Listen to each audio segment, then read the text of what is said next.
Hello everyone, welcome to moms miracles. ఈరోజు ఒక interesting and special వీడియోతో మీ ముందుకు వచ్చేసాను.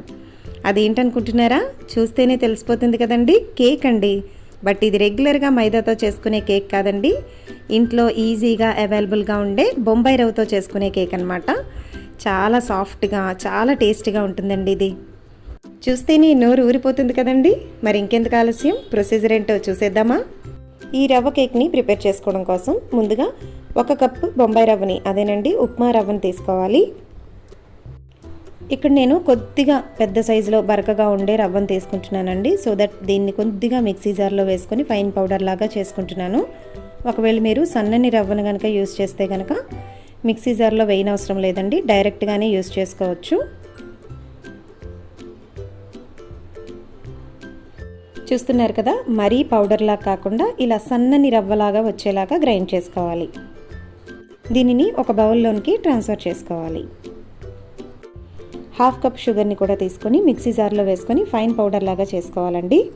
షుగర్ పౌడర్ని ఈ రవ్వలోనికి యాడ్ చేసుకోవాలి. ఇప్పుడు దీనిలోనికి 1 teaspoon baking powder, 1/2 teaspoon baking soda, 1/2 teaspoon సాల్ట్ని కూడా యాడ్ చేసుకోవాలి. ఇప్పుడు వీటన్నిటిని మొత్తం బాగా కలిసేలాగా ఒకసారి బాగా మిక్స్ చేసుకోవాలి. ఇలా మిక్స్ చేసుకున్న డ్రై ఇంగ్రీడియంట్స్లోనికి 1/2 కప్పు వరకు ఫ్రెష్ పెరుగుని తీసుకుంటున్నాను. పెరుగు అనేది పుల్లగా ఉండకూడదండి, ఫ్రెష్గా ఉంటే టేస్ట్ చాలా బాగుంటుంది. పెరుగు కూడా నార్మల్ టెంపరేచర్లోనే ఉండాలండి, చల్లగా ఉండకూడదు. దీనిలోనికి కరిగించిన 1/4 కప్పు వరకు బటర్ని యాడ్ చేసుకుంటున్నాను. మీరు బటర్ ప్లేస్లో రిఫైన్డ్ ఆయిల్ని కూడా యూజ్ చేసుకోవచ్చు. దీనిలోనికి 1/4 కప్పు వరకు కాచి చల్లార్చిన మిల్క్ని యాడ్ చేసుకోవాలి. మీరు పచ్చిపాలనైనా కూడా యూజ్ చేసుకోవచ్చండి, కాకపోతే అవి రూమ్ టెంపరేచర్లో మాత్రమే ఉండాలి. చల్లగానైనా వేడిగానైనా అస్సలు ఉండకూడదండి. వీటిని ఇలా కొద్ది కొద్దిగా వేసుకుంటూ ఈ విధంగా మొత్తం కలిసేలాగా కలుపుకోవాలి. దీనిలోనికి 1 టేబుల్ స్పూన్ వరకు మైదాని కూడా యాడ్ చేసుకోవాలి. ఇక్కడ నేను 1 టేబుల్ స్పూన్ మైదాతో పాటు 1 టేబుల్ స్పూన్ మిల్క్ పౌడర్ని కూడా యాడ్ చేస్తున్నానండి.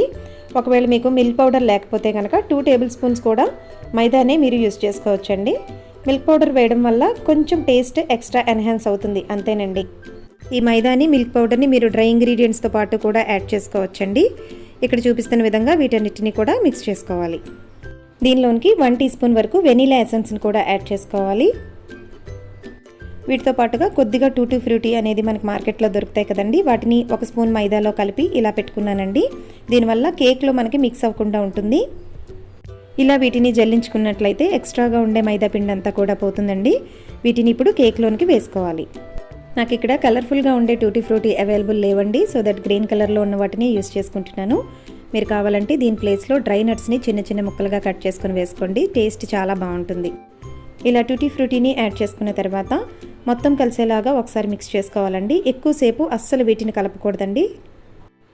ముందుగా ఓవెన్ని 180 డిగ్రీస్ దగ్గర ఒక 5 మినిట్స్ పాటు ప్రీహీట్ చేసుకోవాలి. కేక్ మోల్డ్ తీసుకొని దానికి బటర్ని కానీ లేదా ఆయిల్ని కానీ ఈ విధంగా ఈవెన్గా అప్లై చేసుకోవాలి. దీనిలోనికి కొద్దిగా మైదా పిండిని వేసుకొని ఇలా డస్ట్ చేసుకోవాలండి. మొత్తం స్ప్రెడ్ అయ్యేలాగా ఈవెన్గా డస్ట్ చేసుకోవాలి. దీనిలోనికి ముందుగా కలిపి పెట్టుకున్న కేక్ బ్యాటర్ని వేసుకోవాలండి. దీనిపైన కొద్దిగా టూటీ ఫ్రూటీని కూడా వేసుకుంటున్నాను. దీనికి బదులుగా మీరు డ్రై నట్స్ని కూడా వేసుకోవచ్చు. ఓవెన్ ప్రీహీట్ అయిపోయిందండి. ఇప్పుడు దీనిలోనికి కేక్ టిన్ని పెట్టుకున్నాము. ఒకవేళ ఓవెన్ లేని వాళ్ళు అయితే కనుక అడుగు మందంగా ఉండే ఏదైనా ఒక కడాయిని కానీ లేదా కుక్కర్ని కానీ తీసుకొని దాని లోపల ఒక స్టాండ్ని పెట్టుకొని స్టవ్ పైన 5 నిమిషాల పాటు ప్రీహీట్ చేసుకోవాల్సి ఉంటుంది.